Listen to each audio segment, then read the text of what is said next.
নাহিদ জানান আগামী দিনের বাংলাদেশের একটি গর্ব হতে যাচ্ছে বলে আমি মনে করি।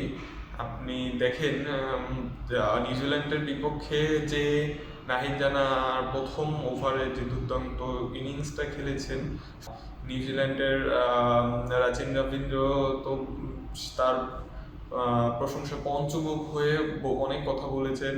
সে নতুন ক্রিকেট খেলছে, খুব ভালো বোলিং করছে, খুব জোরে বোলিং করছে, তো তার বিষয়ে অনেক কথা বলেছে।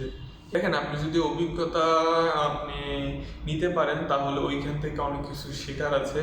এখন PSL 2025 ড্রাফটে শাহিন আফ্রিদির দলে